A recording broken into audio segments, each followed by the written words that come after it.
Asrafil anbiya'i wal mursalin Nabiyyina Muhammadin wa ala alihi wa sahbihi ajma'in. Rabbi shrah li sadri wa yassir li amri wa hlul 'uqdatam min lisani yafqahu qawli, amma ba'd. Bapak, ibu-ibu yang dirahmati oleh Allah, yang disayangi Allah,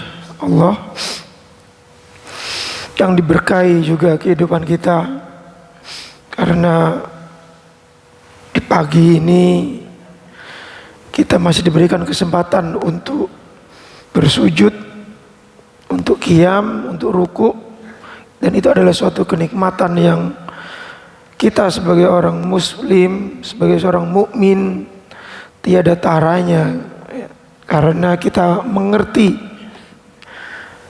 diri kita ada bagian yang itu harus diberikan asupan, yaitu jiwa yang tidak nyata secara mata, tetapi secara hati, secara pikiran sangat-sangat nyata.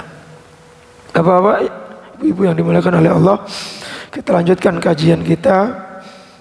Kalau tidak salah minggu lepas, Rabu minggu yang lalu, kita membahas bagaimana Allah Subhanahu wa taala melalui lisan nabinya sallallahu alaihi wasallam memberitahu kepada kita kalimat la ilaha illallah adalah kalimat yang jika diucapkan oleh hambanya, dimaknai, dijadikan pedoman hidup oleh hambanya, maka Allah kharramallahu alaihin nar. Allah mengharamkan hambanya untuk dimasukkan, untuk dibersihkan, disiksa di neraka. Kalau di dalam kehidupannya telah melalui proses pembersihan. Ini penting untuk kita ketahui semua, karena ini nanti kita akan bahas sedikit demi sedikit ya. Banyak yang menyalahi maknanya, banyak yang menyalahi maknanya, karena ya sudah, man qala la ilaha illallah dakhalal jannah, enak gitu. Kan para sahabat ketika mengerti ini ya pingin menyebarkan, tapi Nabi melarang agar kita tidak berpangku tangan. Enak lah, modal la ilaha illallah, ngomong sedikit sebanyak-banyaknya dakhalal jannah. Tidak semudah itu. Bagi kita yang mengaji, yang harus kita ketahui tidak semudah yang dibayangkan. Tapi bagi orang awam, ya itu adalah pintu masuk. Kita tidak boleh untuk tergesa-gesa menilai, wah kamu zikir tok, amalannya enggak ada. Tidak boleh semudah itu untuk menilai seseorang. Tapi bagi kita yang mencoba untuk mengilmui, akhirnya kita mengetahui posisi. Dan kita juga harus mendoakan saudara-saudara kita agar tidak mudah digiring oleh syaitan. Karena faktanya sudah sangat jelas, sholat pun memudahkan ke neraka. Ini sering kali kita bahas, dan agar kita tidak bosan untuk menjadi nasihat bagi diri kita. Kita yang sholat terus menerus ini pun itu mudah untuk terpeleset. Maka kita ilmui, ikra. Dan ini yang harus kita terus menerus ingatkan kepada diri kita. Tadi Imam telah membacakan innallaha surat An-Nisa tadi, ya'murukum an tu'addul amanati ila ahliya wa idza hakamtum bainan nasi an tahkumu bil adl wa idza hakamtum bainan nas an tahkumu bil adl. Kita tidak boleh serta-merta menilai seseorang, tidak boleh. An tahkumu bil adl, nilailah seseorang berdasarkan kadar keadilan. Keadilan berarti menilai diri sendiri dulu. Karena diri kita mudah didorong oleh setan untuk merasa baik, menilai orang lain tidak baik. Padahal diri kita masih punya kesempatan untuk terpeleset. Sholat pun juga sama. Kalau tidak kita jaga, tidak kita ilmui, maka fawailul lil musallin. Karena kita pingin ria, nggak sadar. Jadi pingin kita itu dinilai oleh orang lain jadi baik. Nah, itulah yang fawailul lil musallin. Ya, jadi semoga kita tidak terpeleset. Semakin jenengan kita semua ini semakin tinggi kadar keimanannya, ibadahnya semakin naik, mudah terpeleset. Layaknya kita menaiki tangga ataupun mendaki suatu tempat, semakin tinggi ya kalau jatuh ya semakin apa gitu, semakin curam ya. Bapak-bapak, ibu-ibu yang dimuliakan oleh Allah, ini ada satu hadis ya, yang harus kita baca. Walid Tirmidzi, ini diriwayatkan oleh Imam At-Tirmidzi, an Anas radhiyallahu an, sami'tu Rasulullah sallallahu alaihi wasallam yaqul, Nabi mengingatkan kepada para sahabatnya dengan satu hadis qudsi, karena meriwayatkan Allah berfirman tapi tidak dikekalkan, tidak dicantumkan di dalam Al-Quran. Qala Allah Ta'ala ya ibna Adam, Allah berfirman, wahai cucu Adam. Ini kalau kita tidak disampaikan demikian, tidak mengerti, tidak menyadari kalau Allah pernah berfirman langsung kepada kita, wahai cucu Adam. Ya, ini nanti akan kita bahas. Lau ataitani bikurobil ardi khotoya, kalau engkau kita ini mendatangi Allah dalam kondisi mengakui dosa-dosa kita, ini dakhalal jannah, man qala la ilaha illallah la dakhalal jannah, kuncinya di sini. Tidak serta-merta la ilaha illallah selesai urusan, tidak. Karena yang terpenting adalah di sini. Barang siapa yang mendatangiku, ya, bikurobil arti, kurob itu dekat, art itu bumi. Maksudnya apa? Ya bumi ini tempat kita berpijak. Kita mengakui, tidak usah ditutup-tutupi. Karena bumi tidak pernah jauh dari kita. Kita selalu berpijak, menunjukkan kedekatannya, menunjukkan mau disembunyikan dari siapa. Oh, kita masih hinggap di bumi. Kita punya dosa, mau sembunyi lu tetap di bumi kita ini. Mau lari dari kemana? Itu maksudnya. Tsumma lakitani la tusyrik bi syai'an, dalam kondisi ketika kita mengakui dosa-dosa kita. Inilah sisi kemudahan Islam. Tapi kalau disalahpahami juga bahaya.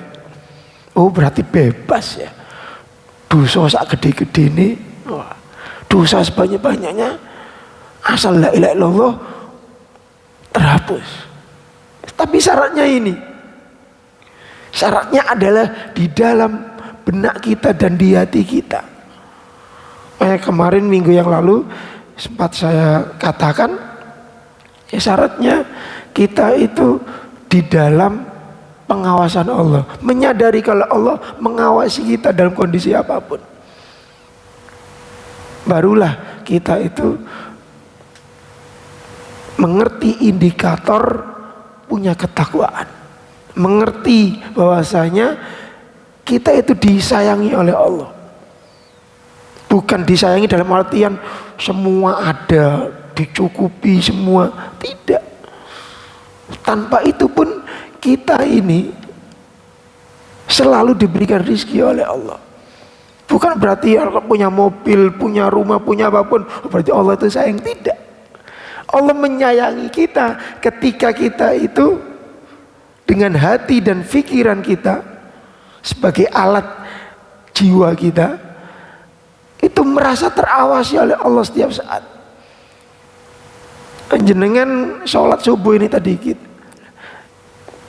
Kalau kita hidupkan hati dan pikiran kita, dimudahkan oleh Allah untuk subuh, sholat subuh, itulah bentuk rasa sayangnya Allah kepada kita. Kalau kita standarnya standar fisik, tidak akan mengerti, tidak akan menikmati mahalnya keimanan ini. Yang ada dimengerti pokoknya duit emas, duit duniawi semua. Itu kalau fisik. Oh ternyata Tuhan menyayangi saya. Tidak. Sayangnya Tuhan itu menembus alam fisik sampai ke alam jiwa.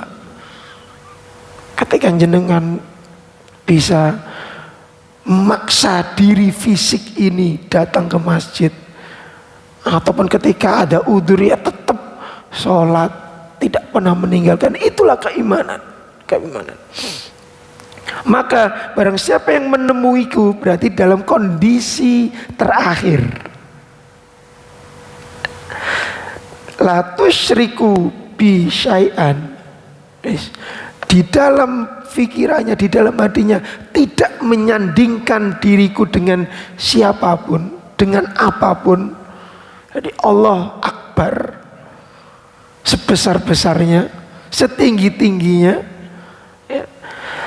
La ataituka bi qurabia maghfiratan. Maka aku akan mendatangi lebih dekat dari kedekatan diri kita dengan bumi. Dengan cara apa? Dengan cara aku ampuni segala dosa-dosa. Kita membayangkannya kita mendekat, Allah mendekat secara fisik. Karena kedekatan Allah bukan secara fisik dengan kita, tapi kedekatan secara ilmu. Karena kalau secara fisik dalam benak kita ngerasa dengan suatu benda bisa semakin jauh. Kayak tadi di awal, seorang yang berdosa biasanya ingin sembunyi dari manusia, menjauh. Tapi diingatkan kesadarannya, lari kemanapun kita itu tetap ada di bumi. Jadi nggak bisa menghindar. Begitu juga Allah Subhanahu Wa Taala. Kita ngerasa lari. Sebagaimana realita di kehidupan saudara-saudara kita, terutama yang di Timur Tengah, yang pikirannya sekuler. Kalau Ramadan itu berduyun-duyun, duit cukup, lari dari tanah Arab ke Eropa. Dan itu yang saya temui, lari ke Eropa. Kenapa? Bebas. Jadi kalau Ramadan kita yang datang ke sana, kebanyakan yang pikirannya sekuler-sekuler, lari ke Eropa. Mau alasan safar, alasan lari, yang penting karena merasa pusatnya Islam di sana, semakin lari semakin jauh, semakin bebas. Tuhan tidak ngawasi. Karena merasa hidup itu nyata secara fisik, padahal tidak. Kita mungkin ngerasa jauh dari orang tua kita, apalagi yang sudah ditinggal. Tapi kalau kita mau membuka mata hati kita, justru semakin dekat. Orang tua kita sekarang benar-benar mengawasi. Jadi saya nggak sungkan-sungkan mengatakan justru ketika ini ilmunya, hikmahnya. Ketika orang tua kita meninggal, kita terus bersyukur. Minimal kesadaran kita akan dekatnya Allah pada kita itu terbantu dengan kewujudan orang tua kita yang telah kembali ke alamnya. Apa maksudnya? Mungkin selama hidup beda bangunan, kita ngerasa aman. Oh, orang tua kita nggak ngelihat ketika kita masih muda dulu. Karena terbentur dengan tembok. Tapi sekarang orang tua kita di alam yang lain diberikan kekuasaan oleh Allah untuk mengetahui anak-anaknya, sebagaimana Nabi Adam yang mengetahui Bani Adam, cucu-cucunya, tanpa tersekat dengan tembok, dengan dinding, langsung, tetapi tidak bisa apa-apa. Sehingga kenapa saya katakan malah membantu kita untuk mendekat kepada Allah. Minimal orang tua kita sudah pernah kita lihat secara fisik, sehingga image-nya, gambarannya sudah berada di dalam benak kita. Ya, kita ketika buat irtikabul kabair, irtikabus shaghair, atau kita berbuat dosa baik kecil maupun besar, kesadaran kita hidup. Loh, iya, disaksikan orang tua saya, meskipun di alam yang lain. Karena mengerti kita sebagai seorang mukmin, seorang muslim, kalau kita melakukan dosa, ya ngirim dosa kepada orang tua kita. Kalau kita melakukan kebaikan, ya kita ngirim kebajikan kepada orang tua kita. Karena tidak akan berhenti amalan seseorang illa min thalathin. Salah satunya adalah waladun soleh, anak yang soleh. Status kita jenengan semua yang meskipun sudah berumur ini, tetap statusnya adalah anak daripada orang tua kita. Dikira kita sekarang sudah punya anak, udah dewasa, tidak ada kaitannya dengan orang tua kita. Tidak, kita tetap anak dari orang tua kita. Kewajibannya sama sampai di akhir hayat untuk menjadi waladun soleh bagi orang tua kita. Karena ketika kita baik, ngalir terus menerus, bagaimana Nabi Adam ketika ditanyakan oleh Nabi Muhammad kepada Jibril, ya Jibril, itu kenapa kok nangis, kok senyum? Ya nangis karena cucunya melakukan dosa, senyum karena cucunya melakukan kebaikan. Itulah kondisi kita. Dan kita baru sadar ketika kita berpindah alam nanti. Maka anak adalah tanggung jawab yang dihindari oleh peradaban barat. Dihindari. Institusi pernikahan di barat kan tidak ada artinya.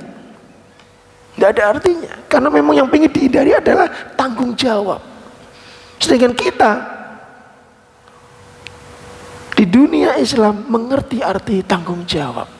Bagaimana ketika anak itu diamanatkan kepada kita, antu'atul amanati ila ahliha. Kita diberikan amanat oleh Allah berupa anak, ya harus kita didik. Kita harus memberikan teladan. Karena kalau teladannya enggak baik, kembalinya ke kita. Teladannya baik, juga kembalinya ke kita. Maka tidak semudah yang kita bayangkan, karena la ilaha illallah itu ada syaratnya. Di sini dikatakan wa anna dzalika huwa tarkus syirki qaliluhu wa katsiruhu. Mengucap la ilaha illallah sekali itu cukup memasukkan kita ke surga, tapi dengan syarat meninggalkan kesyirikan sedikit maupun banyak. Sedikit maupun banyak. Nah, itu ketika kita sholat tadi. Kita sholat itu untuk diri kita. Kalau untuk diri kita berarti kita itu ingin dinilai oleh orang lain. Riya. Nah, ataupun sholat memang untuk ketaatan kita kepada Allah. Syirik yang kecil di situ. Amaliannya sudah benar, tapi pikiran hatinya itu dalam rangka mensyukuri atau pengen dirinya jadi lebih baik daripada kanan kirinya ataupun orang yang di luar masjid. Kita harus terbebas dari ini. Wadzalika yaqtadi, dan itu mensyaratkan kamalut tauhid, kesempurnaan tauhid, fala yuslimu minasyirki, yang mana itu tidak akan menyelamatkan kita dari syirik kalau masih tujuannya itu terpeleset. Nah, jadi syaratnya sedemikian, tidak serta-merta.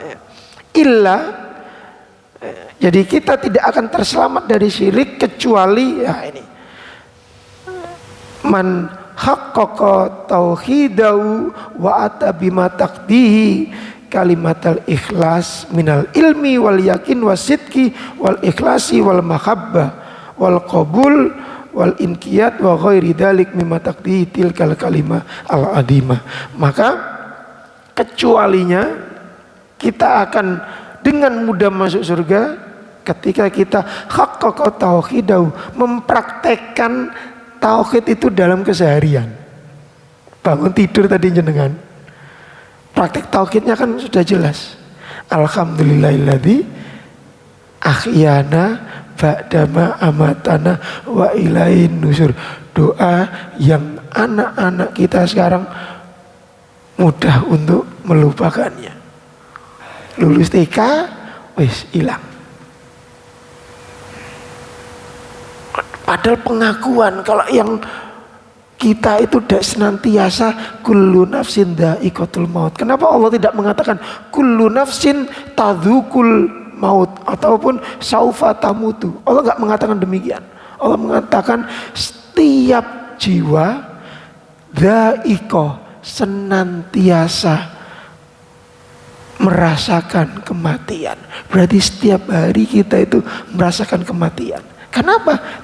Tidur adalah kematian yang kecil. Ketika kita tidur, kita itu sudah masuk alam kematian. Kalau bangun berarti diberi kesempatan hidup lagi. Kalau enggak bangun, ya sudah meninggal. Bukan berarti kullu nafsin dha'iqatul maut diartikan setiap jiwa itu akan merasakan kematian nanti kalau ajalnya sudah datang. Tidak. Senantiasa merasakan kematian. Maka mau tidur kita juga bertauhid.